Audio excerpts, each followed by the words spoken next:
Ms. Graham. Thank you.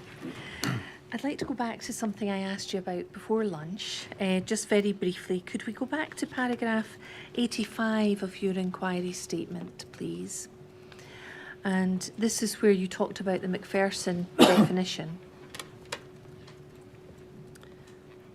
And I asked you earlier today, you see it detected in processes, attitudes and behaviour, which amount to discrimination. If we can move up the page, through unwitting prejudice, ignorance, thoughtlessness, and ways of stereotyping. If we could return to that phrase, unwitting prejudice there, is there scope within the conduct regulations and the conduct arena of the police for unwitting racism to be dealt with?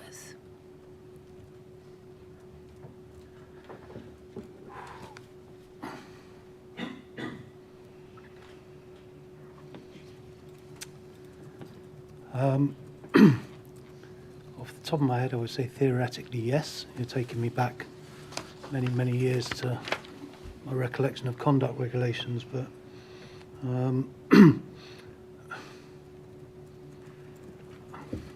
whether you would be dealing with unwitting prejudice or you'd be dealing with the consequences of it is probably the distinction. I don't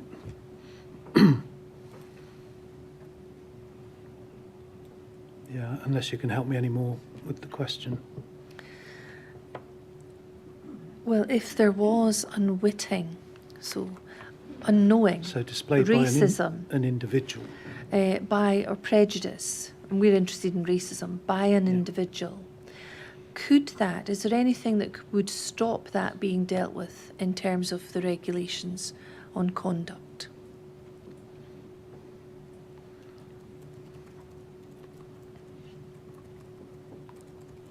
I can't see why, no. All right, thank you. In your experience, do you recall any examples of unwitting prejudice being dealt with through the conduct sphere?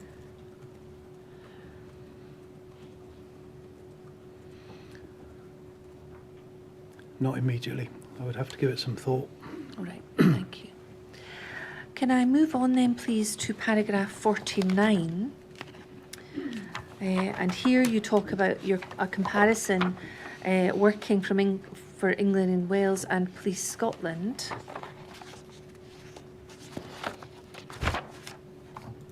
Comparisons between working for the police in England and Scotland. My observations about policing in Scotland following my first year or two in Lothian and Borders Police were, and you've given the chair a number of bullet points. Yes. In relation to this, and I'm interested in one specific bullet point here, and that's the 5th. Compared to England and Wales, a lack of impact from the Office of HMICS. And then I think you also talk about this at 61 and 63, and if we could turn to them briefly.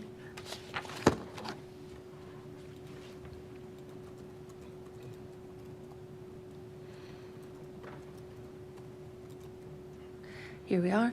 It didn't feel to me that now His Majesty's Inspector of Constabulary Scotland, HMICS, had quite the influence and penetration into everyday policing that it had in England and Wales, in terms of the impact of its reports.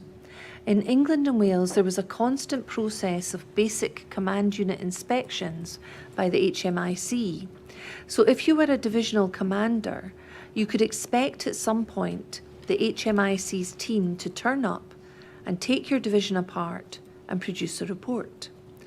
Those were very influential processes, and that was absent in Scotland.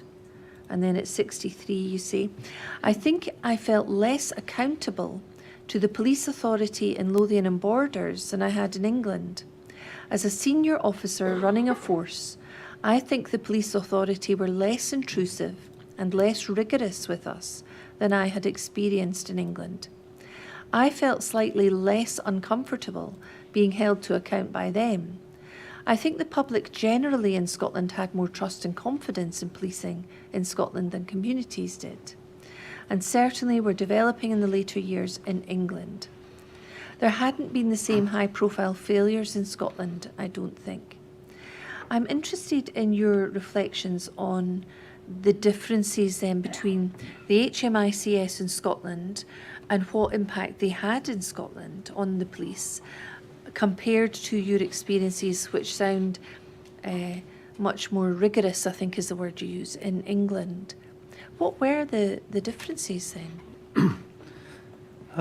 I think the first thing to say is probably the way I've phrased that makes it sound inevitably like it's a bad thing that the Scottish HMIC was less intrusive, or whatever word I used. I think I would have been better describing it as different. And I say that because what I write is true, that in England and Wales, the programme of basic command unit inspections was very intrusive.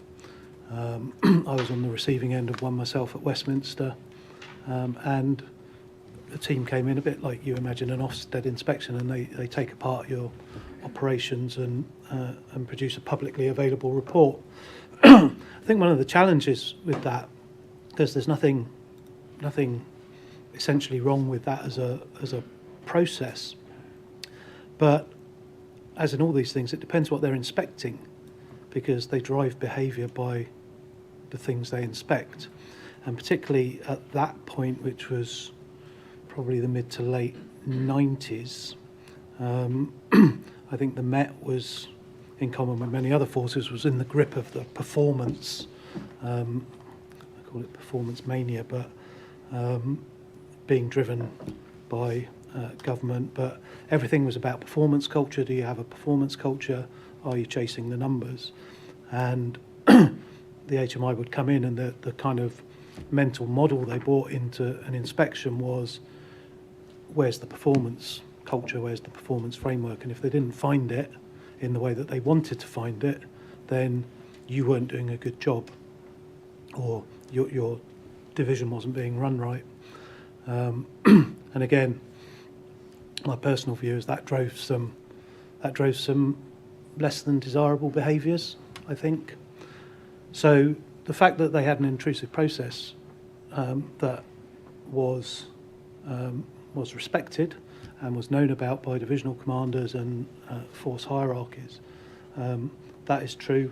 Whether or not that was always a positive, I think in Scotland, and I want to say this with the utmost respect to the people that fulfilled the roles, I think in England and Wales, Her Majesty's Chief Inspector of Constabulary, to my recollection, was always previously a senior chief constable, and there might have been his or her staff were assistant chief constables, chief superintendents, and certainly for the period of time I'm talking about in Scotland, the rank of the individuals who held that role, I think there was it doesn't matter, but they weren't senior, long-serving chief constables. So I think the kind of, it sounds mad, but the sort of level of respect for their intrusion into your affairs was probably less. So because rightly or wrongly, you would regard their credibility as not quite as significant as that of a senior chief constable. I would say, and I said I wouldn't offer a comment on present, but sitting outside the organisation now, I think that is changing, and I do think now that the Office of Her Majesty's Inspector in Scotland is producing some quite incisive and quite intrusive reports that are clearly having an impact. So I think that's changing, but I think, yeah, it was just a slightly different culture around what HMIC was, and they had far fewer resources, so far less ability to get out and do big thematic inspections. Right, thank you. So in terms of your perspective on HMICS. Do you have any views on what, if anything, would need to change or what could be done to improve the reports by HMICS, the regard with which they're considered in the service? The only thing I would offer is I was not a big supporter at the time of handing the role over to a non-police officer, and I think it worked really well. So I think in Scotland we should consider a Magistrates Inspector not having a police background. Right. We've certainly heard from a number of witnesses about the number of police officers or former officers who were involved in PERC in doing investigations. Do you think that minimising police involvement wouldn't be a bad thing? I think getting the balance right would be an excellent thing. I think you do need a guide to the highways and byways of police culture and practice sometimes. So I think you need to retain that kind of knowledge and experience in the team. But I think in terms of where you front up to an investigation and you deal with families and the public and the overall strategy for the investigation, I think it's important that you have that separation and that you have investigators who haven't got a police background. Thank you. Can we move on to paragraph 84 of your inquiry statement, please? And this is a return to the section on racism in the police. During my service, I have seen overtly racist behaviour from police officers and staff and have never been in doubt that the service generally is institutionally racist. I have spoken often at events inside and outside the service to express that view. At the point I left Police Scotland, it too was an institutionally racist organisation. The evidence, that was 2015, December 2015. Yep. The evidence included recruitment outcomes, representation in the misconduct system, the lack of representation in senior ranks, attitudes to the staff support associations, the failure to recognise the importance of the issues during the transition in 2013, and a performance regime that drove increases in activity that were well documented as impacting disproportionately on minority communities. I'd like to go through that list, if I may. Okay. You say that Police Scotland was institutionally racist. Yep. And the evidence for your views on that included recruitment outcomes. What was it about recruitment outcomes that concerned you? That the proportion of people from minority ethnic communities in the police was not representative of the proportion in the community at large. Could you see a way for that being improved, recruitment from the minority ethnic and black communities? Well, sounds glib, but become an outstanding organisation where everyone is respected and valued, where you deliver outstanding performance to communities, and you make it an organisation that people aspire to join. Thank you. Representation in the misconduct system. Now, we've touched on this today already. Was there anything else that was obvious to you that gave rise to this view that the police service was institutionally racist? I think we've covered that earlier. Yeah. The lack of representation in senior ranks, I think you've covered that, unless there's anything further you want to add. No. Attitudes to the staff support associations, again, I think you've explained that, unless there were any other comments you'd like to add in relation to that. No, I think the only other point I would make is that those who engage in the staff support association, so I'm thinking SEMPA, just to keep it straightforward.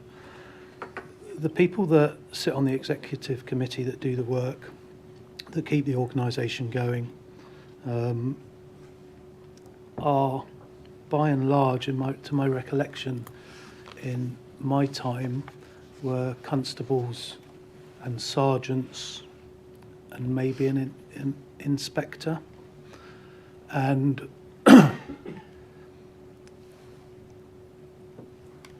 there, again, there's no disrespect to the individuals, but if we then expect them to engage at a strategic level in the organisation, so to sit down with chief officers, to sit down with the police authority, with HMICS, we're expecting almost the impossible of them unless we, the collective we, find a way of investing in their capability and in the resource they've got available to them to perform the role that we want. So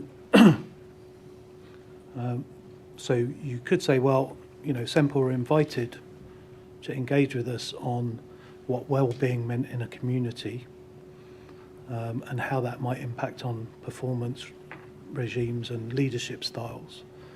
And you're asking people who don't routinely operate in the kind of strategic environment and haven't had the training and the experience that the people like me that they're meeting have had. And we're asking them to go in and perform a useful function. And then, and I've heard this about a number of staff support associations, and then you leave the meeting and a colleague you're with says, well, I don't know why we bother, because really what have they contributed? You think, well, what possible chance do they have of contributing if you don't kind of equip and support? The challenge for the organisation doing that is you don't want to set up a relationship where they are dependent on your patronage for all their resources and all their training and support. So it's finding a way of resourcing that independently so that you give them the best possible chance of engaging at the level you want them to engage at.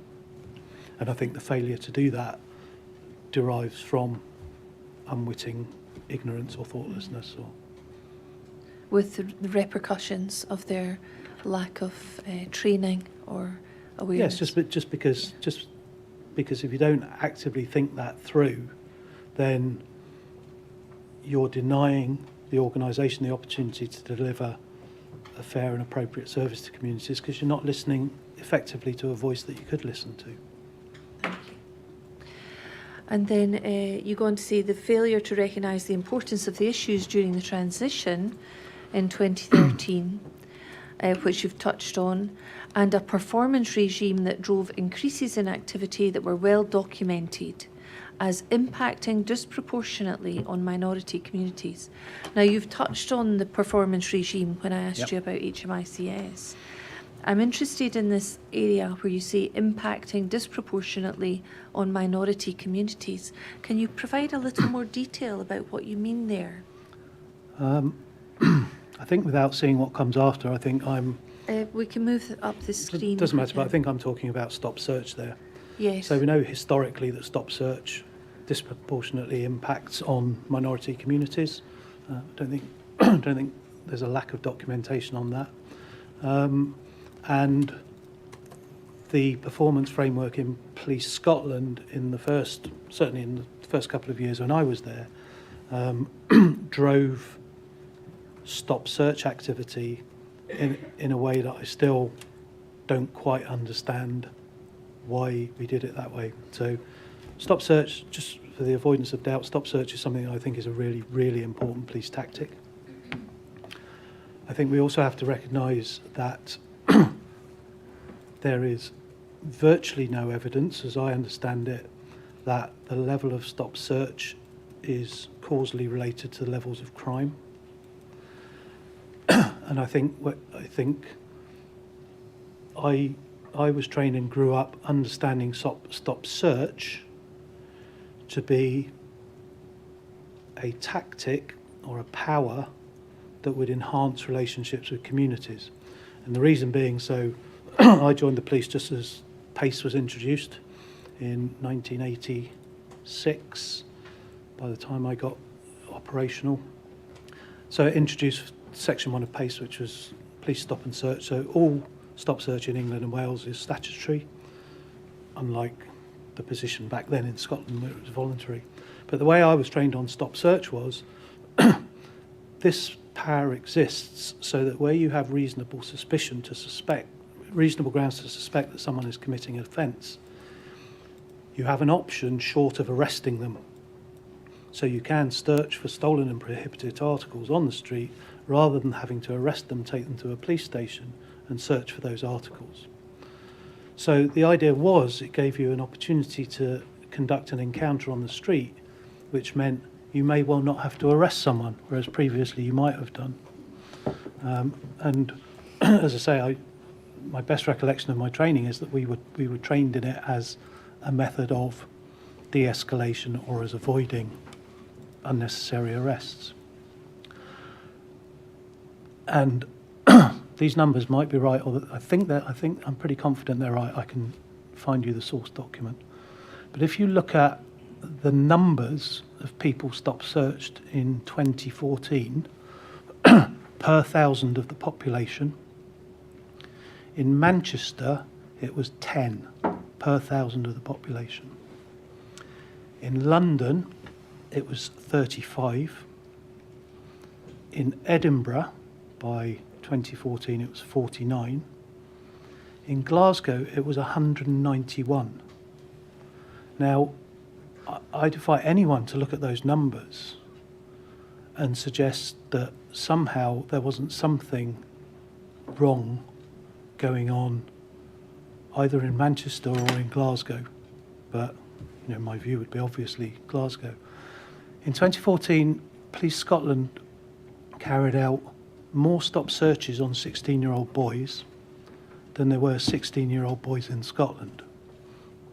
So the numbers are they just don't make sense. And this activity was being driven by an interesting performance regime where the top of the organisation said there are no targets for this activity. But from some debriefing work I did after the Commonwealth Games, I captured anonymised data from around the organisation where officers were saying, well, that's just ridiculous because of course we have targets. And this is the point about how performance regimes drive less than ideal behaviour. So officers were reporting that to get their daily target numbers, they would, at the beginning of their shift, go to the place where it was known that homeless people would congregate and search them, and that would get the numbers. There were traffic units who had dedicated patrol cars that would go out and chase the speeding tickets and the seatbelt tickets so that everyone else could get on with what they understood to be the proper work of a road policing unit. So these kind of behaviours were evident in Police Scotland, driven by, as I say, a performance regime which kind of did the top and the bottom didn't say the same thing. And back to your point, if you're driving levels of stop search activity like that,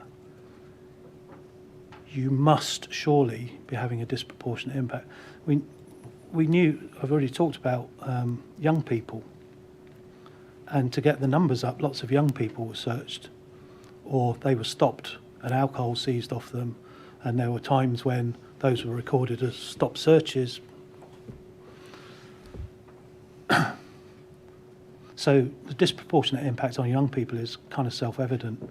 I can't quote the numbers or even the document, but there is a document where there is some analysis of the data around minority ethnic communities in Scotland, and it does point to disproportionate application of stop search. But the point is, this is where you come back to institutional racism can be evidenced by the fact that you have not asked the question to get the data that you need to understand whether or not you're delivering a disproportionate impact. That's my interpretation of it. That there's a question there to be asked, and if you simply don't look and simply don't ask the question, then that prima facie to me is evidence of institutional racism. Thank you. And as I say, stop search was it's such a clear example of something that the police know. We know from years and years and years. We know it's disproportionate impact, and I mean, others will be able to come and tell you about all the work that was done to try and performance manage it. But that's certainly my view from where I sat in Police Scotland, that was part of our picture of institutional racism. Thank you. Can I move on, please, to paragraph 91 of your inquiry statement?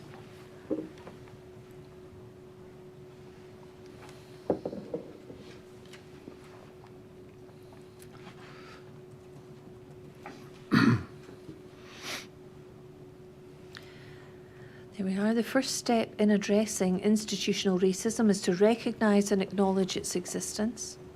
At some point in 2015, I sent an email to my colleague who had responsibility for these issues, asking what the Police Scotland position was on institutional racism.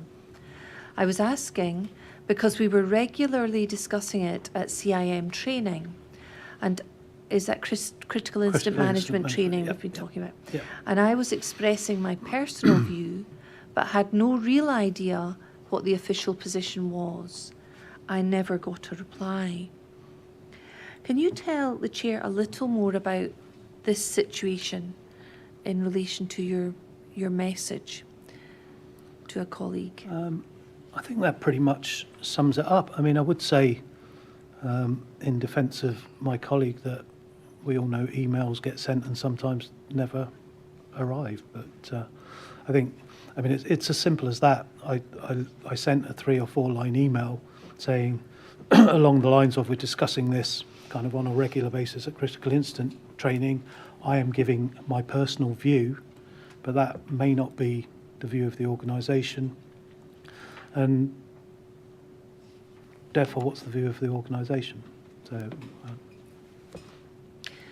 And did you ever receive any indication from the organisation as to what the position was in 2015 about institutional racism? No, but I also don't want to give the impression that twice a week I was knocking on people's doors asking what our position on institutional racism was. I mean, I think the discussion was more often framed in terms of culture, and in terms of, I think as I recall, that sort of 2015,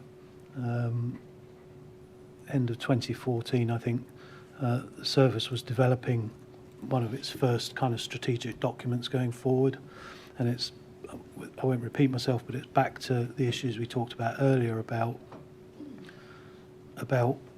if you can't be clear about what your organisation is going to be doing, you then can't really be clear about what kind of culture and what kind of leadership model supports you in doing that. So the conversations were more around culture and strategic thinking than they were specifically about institutional racism. But you're right, so I asked the question and never got a reply. Thank you. Finally, I'd like to move on to the issue of recommendations, and the Chair will ultimately have to consider recommendations. And I wonder if we could look at paragraph 130 of your inquiry statement.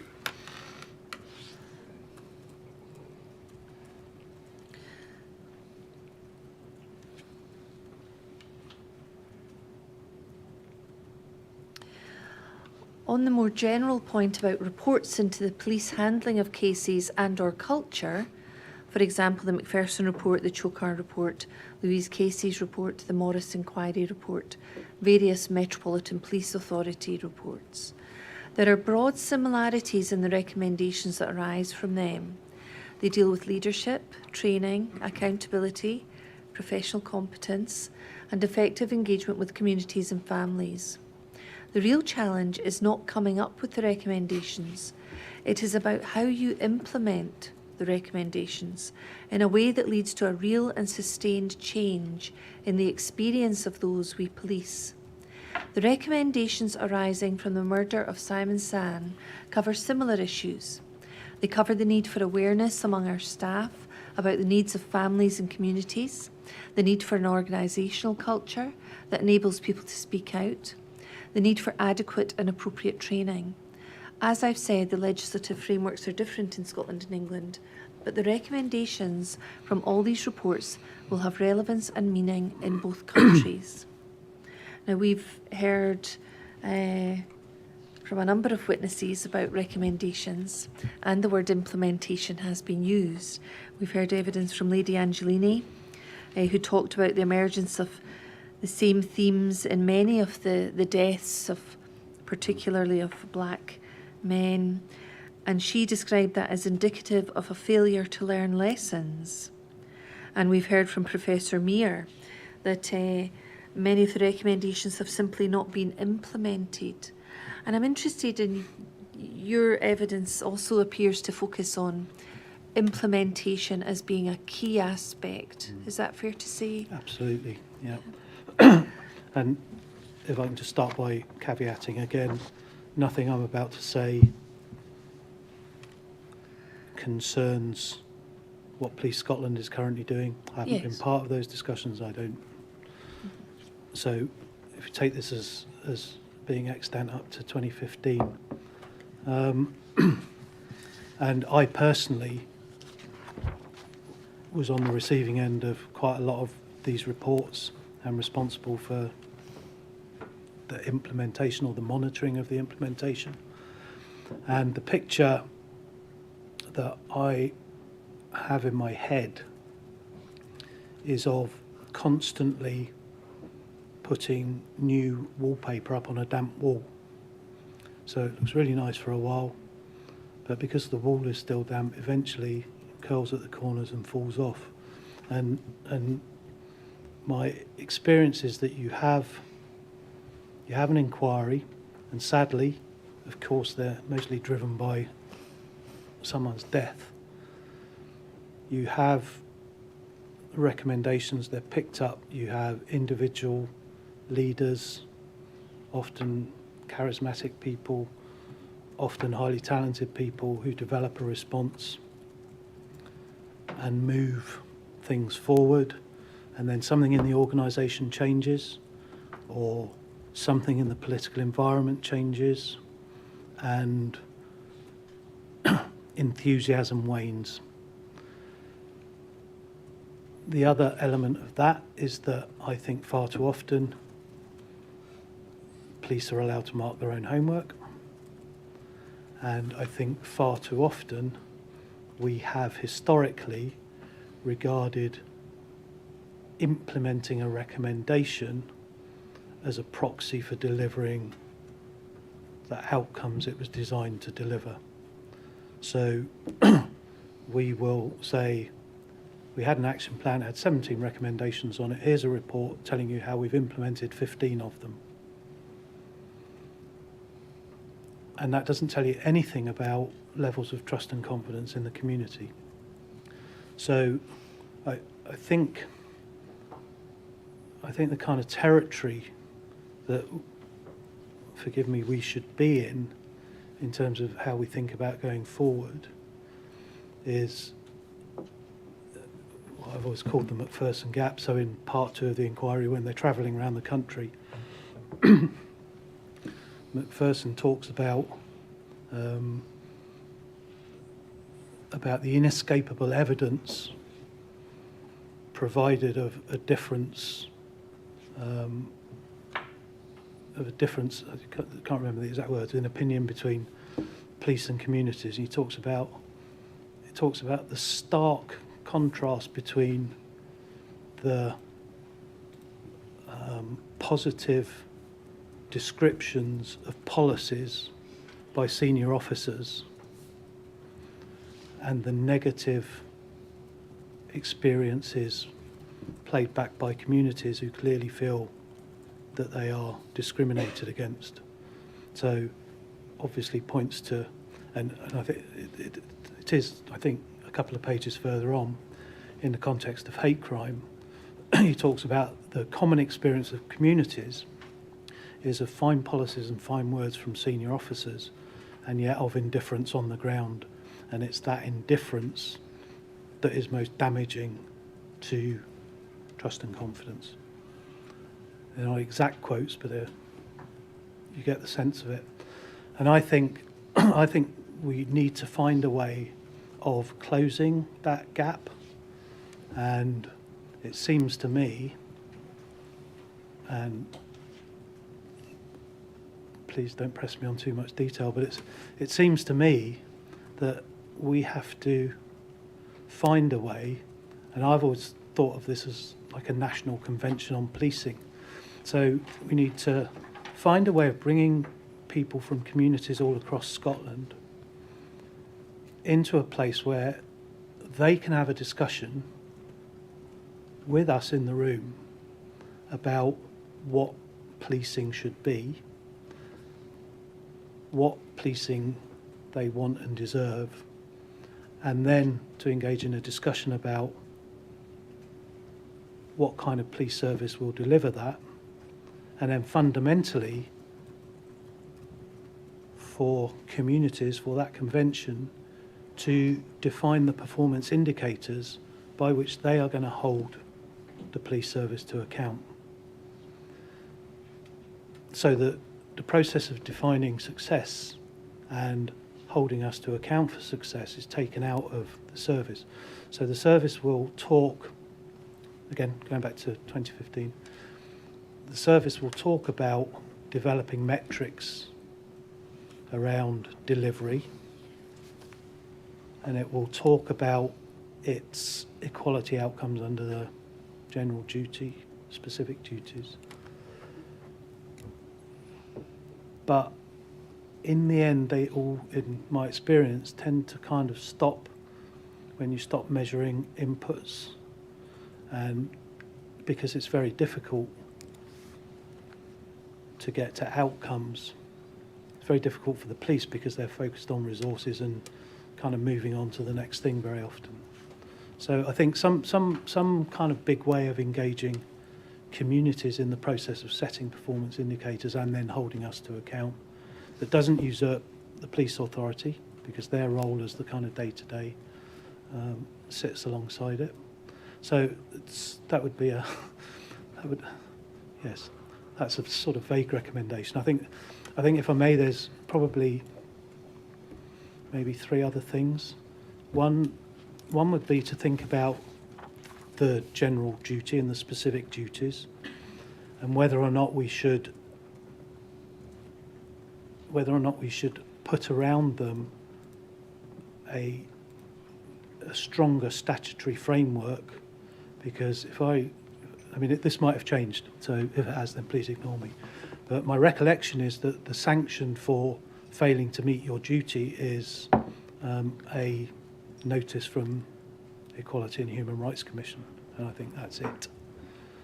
So I think we need to think about holding the police's feet to the fire more strongly on that, because it seems to me in the wording of those duties lies the way out of institutional racism and a lot of other things. So, and it's there, it's already in statute, so can we find a way?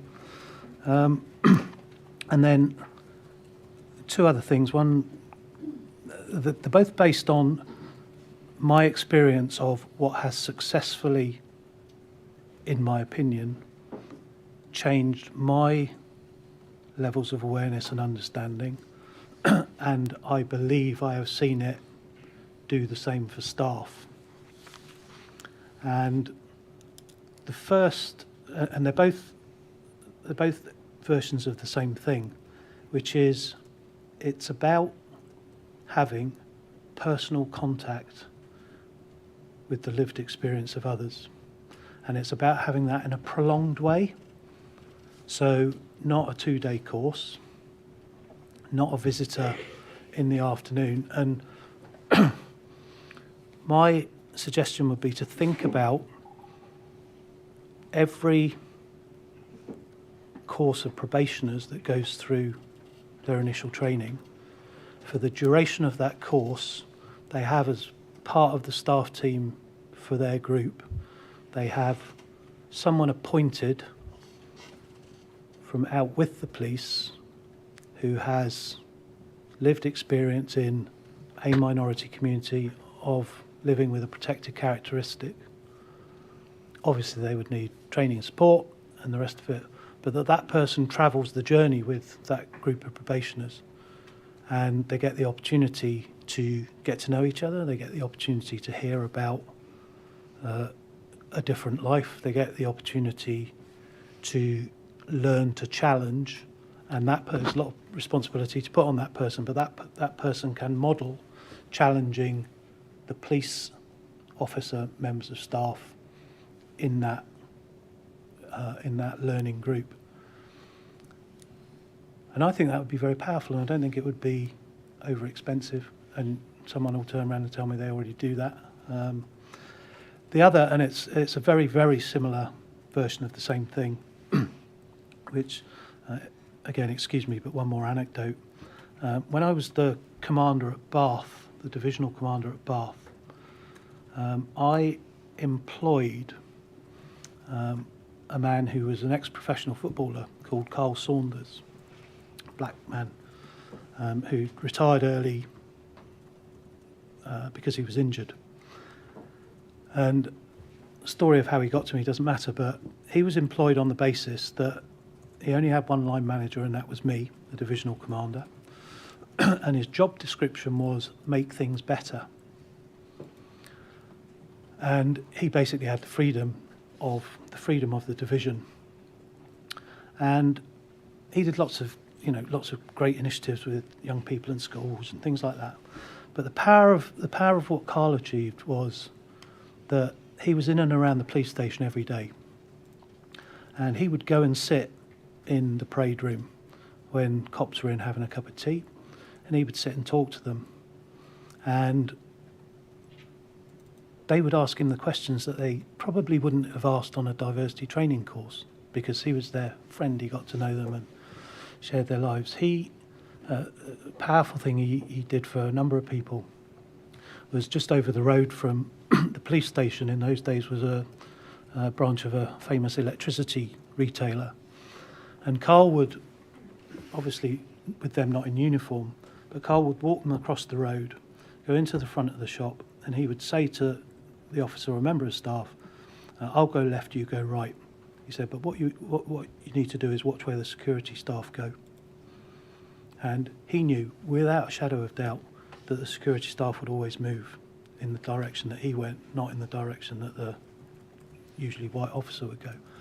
And that's the kind of thing that's very difficult to learn on e-learning or on a classroom-based course. It's about that experiential thing and about it being long-term. So Carl was an employee. The challenge, again, we come back to, and I would think if every division in Police Scotland, and they might already have one, if every division in Police Scotland had someone with that kind of remit and that kind of authorising environment, i.e. at the top of the organisation, I think that would be very powerful. The challenge comes in asking people to perform that role in a police organisation that isn't culturally equipped to deal with it.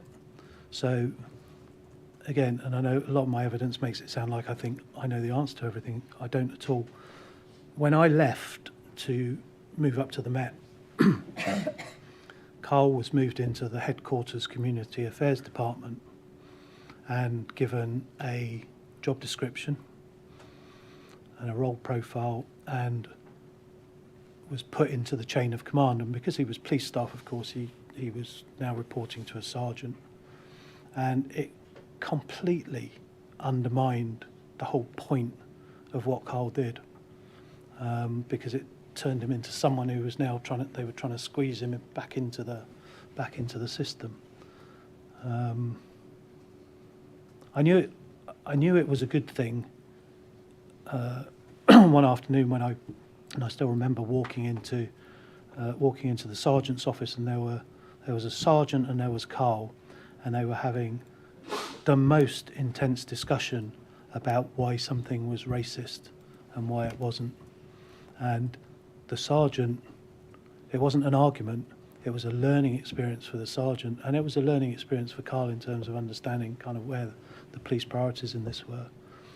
And those are the kind of discussions without fear of censure, without fear of suddenly finding yourself in a discipline process, without being on a course, probably with people that you haven't met before, and in front of a tutor or a teacher who carries organisational authority. Somewhere in there is the germ of the kind of thing that I think will, in the end, take us forward. But, yeah, I'll leave it there. Thank you very much. Could you give me one moment, please?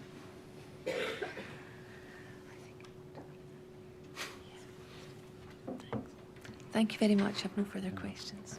Are there any Rule 9 applications? No. Well, Mr. Allen, thank you very much for coming to give evidence to the inquiry. I'm very grateful for your time. We're about to adjourn and then you'll be free to go. Thank you very much, sir. Adjourn until 10 o'clock tomorrow morning.